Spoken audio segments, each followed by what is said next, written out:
Okay, here it is, sanded and taken down with the steel wool. So now I've got my special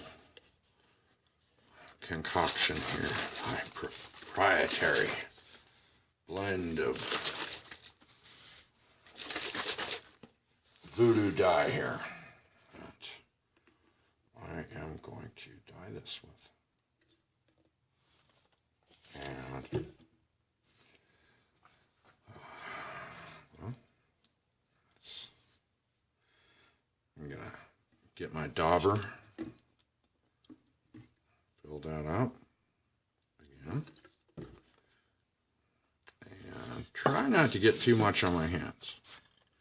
But see, it's the piece is rather plain, but this will help it.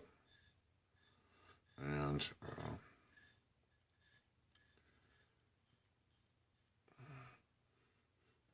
it will help bring the grain out.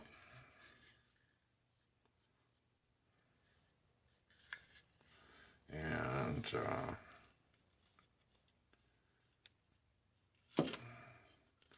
after doing all that sanding, what I'm going to end up doing is sanding it all over again until almost all of this is gone.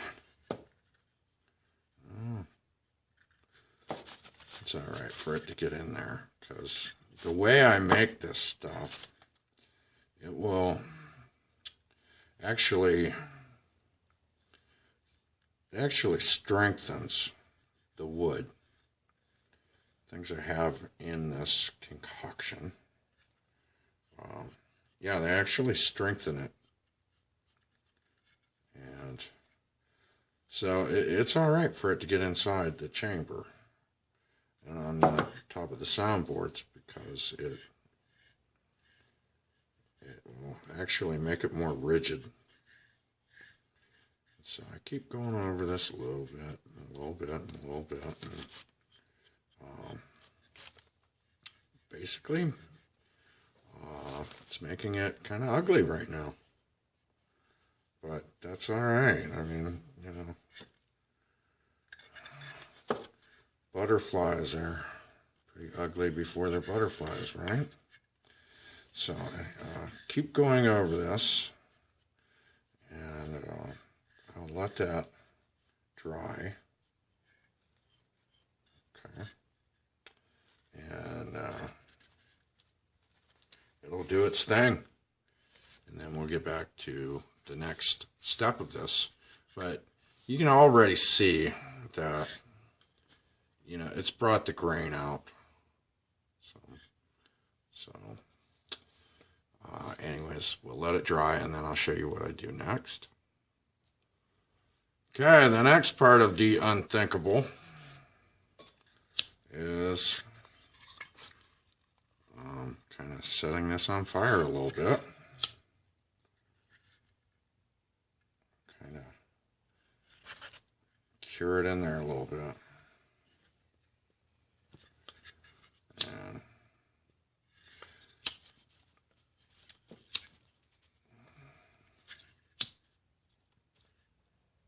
a little bit of flame off of there. But yeah, it's on fire right now. It's all right. It's all right for it to be on fire.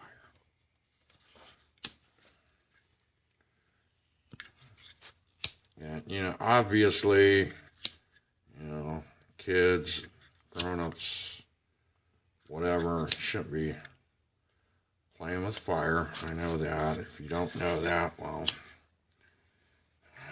I don't know where the hell you were raised, but pretty much everybody knows that. And so if you get hurt on something, well, it's not my fault. Just don't do what I'm doing. This isn't really an instructional. I'm just showing you how I do things.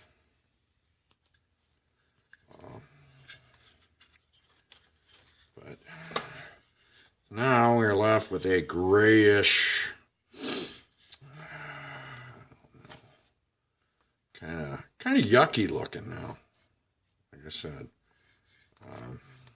this side did not retain much, so I'll let it sit there a couple seconds, and then I'll show you. This is going to be a little more dramatic here. Whoa! Here we go.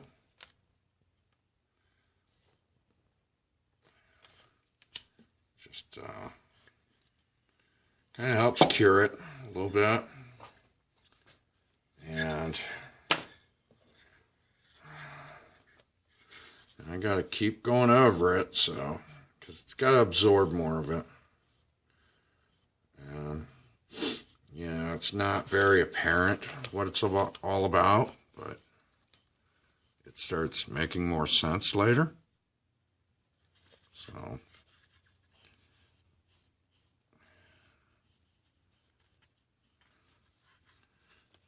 another dip in the magic stuff.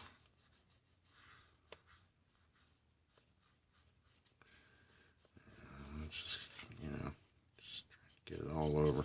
That end grain really will soak it in. You know, end grain is very greedy because that is, you know, the wood, it almost has like straws in it the way the grain is. And on the end of it, the end grain is where the openings to those straws are. So it just gobbles up stuff. So...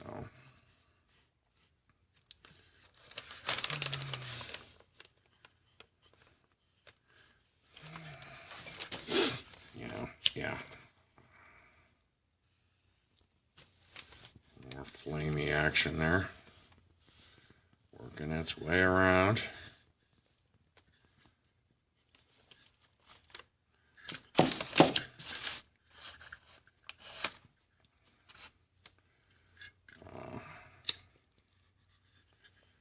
That's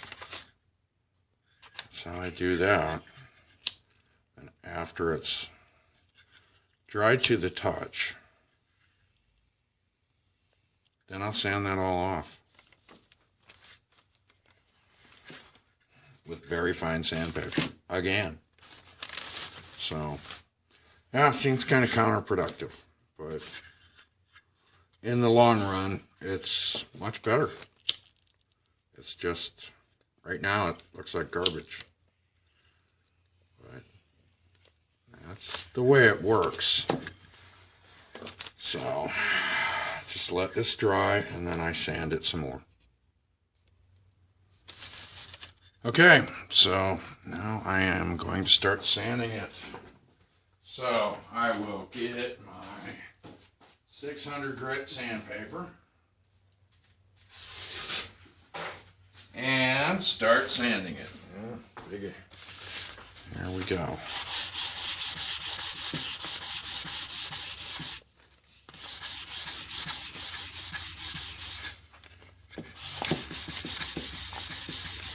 That takes, you know, the grain was raised from the solution.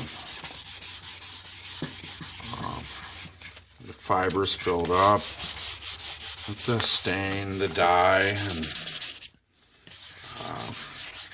so now the surface is kind of, it's kind of ridges in it now.